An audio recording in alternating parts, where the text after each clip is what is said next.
Hello, I'm Professor Cox, and I will be guiding you through this U.S. History online distance class. In this segment, I'll introduce the course, covering topics such as who I am, how to use Canvas, the syllabus, course logistics, and your initial assignments. Additionally, we'll watch a video session I held in another class that addresses why we study history. Although we can't have a live discussion, I encourage you to watch this pre-recorded segment where I discuss this topic with other students. Let me tell you a little bit about who I am. I graduated high school in 1973, joined the Navy during the Vietnam War, and served for 10 years. After I left the Navy, I earned a computer science degree and worked at Hewlett-Packard. My passion for history led me back to academia, culminating in a BA in history, graduating magna cum laude, a full scholarship for graduate study at the University of California, and a PhD in Latin American history. My specialty is modern Mexico, specifically the U.S. occupation of Mexico from 1846 to 1848. Though my primary field is Latin American history, I teach U.S. and world history as well. I've been teaching at Mesa College since 2004 and started online teaching in 2020. You obviously know how to get on Canvas, otherwise you wouldn't be watching this video. When you get to the home page, you will see that the course is structured into 6 modules, with the first 2 visible initially. Modules unlock sequentially as you complete assignments.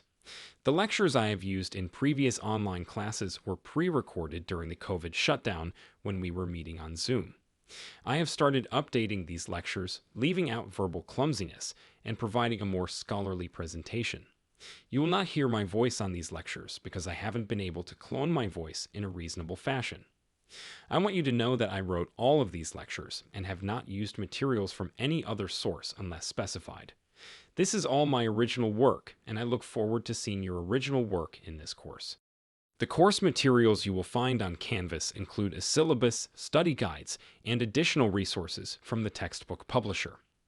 Our textbook is available online for free via OpenStax US History. Should you prefer a print copy, purchasing options are provided. Information about how to purchase can be found on Canvas. Each module contains a series of video lectures accompanied by questions. These are designed to test your understanding of the material presented in the videos. I will review your answers and either mark them complete or incomplete. If I mark all answers in a segment correct, I will mark the assignment complete. If you complete all assignments in the first 3 modules, which means watching each video lecture, accurately answering all of the questions, and having your answers marked as complete, you will be eligible for exemption from the midterm exam. If I mark your answers incomplete, I will give you feedback about what is missing, and you can resubmit the assignment. I won't answer the question for you. You can do this as many times as necessary before the cutoff date for the midterm. My thinking is that if you can demonstrate a thorough understanding of the course material through these assignments, you have already answered all of the questions on the midterm. It's a way to reward consistent engagement and comprehension over the course of the semester. However, it's important to note that this exemption is contingent on the quality of your responses.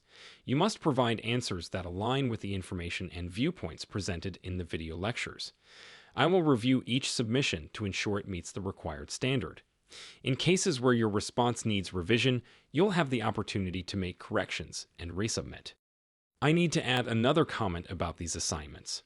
Your simple task is to watch the video lecture and answer the question based on what you learned from the video. It is not to demonstrate how well you can look up stuff on the internet. If you try to answer the questions without watching the videos by using other internet sources or chat bots, that is plagiarism, and I will know. In that case, I will not grade any more of your assignments, and you will lose any chance at exemption from the exam. Do not even try it. I will not give any warning, and there will be no appeal. Our grading scale translates 1,000 points into a standard 100-point system with opportunities for extra credit. The syllabus lists historical works you will need to acquire on your own, either from the bookstore or elsewhere. Any edition of these works is acceptable, and you may be able to find online editions of some of them. I have tried to keep the expense to you at a minimum. You cannot reach me by telephone. The phone number in the syllabus is there because it is required to be there, but it is a voicemail box I have never set up and never checked in 20 years. I will respond to email on Canvas. I encourage you not to use my district email because I get hundreds of emails a week, most of which I have no interest in. It is easy for me to not notice and perhaps inadvertently delete emails. Email via Canvas will result in a quicker response. I have set hours for consultations on Zoom, and if you are unable to meet during those times, you can make arrangements with me through email. There is also a discussion topic titled Open Forum Discussion. I encourage you to check this discussion board from time to time. I will use it to communicate with you and to respond to your questions. You may also use it as a forum to answer each other's questions. Communication goes both ways. In a distance course, I need to be able to reach out to you. The only way I have to do that is through email and Canvas. I will post announcements on Monday mornings to set the framework for the coming week. Make sure you keep up with them. Also, make sure that your email address on Canvas and with the registrar is one that you check on a regular basis. I will sometimes post things that are time sensitive, and if you're not paying attention, you might miss them. I will not be sympathetic if you do not read the announcements and your email. This class is full with a waiting list. I don't want anyone to drop, but if you feel this class is not going to work for you, you can make room for someone else, and I won't feel bad. Also, anyone who is not logged into Canvas by Friday at noon will be dropped. Let me repeat that. Anyone who is not logged into Canvas by Friday at noon will be dropped. We will have a number of online discussions. These are graded activities with specified start and end dates.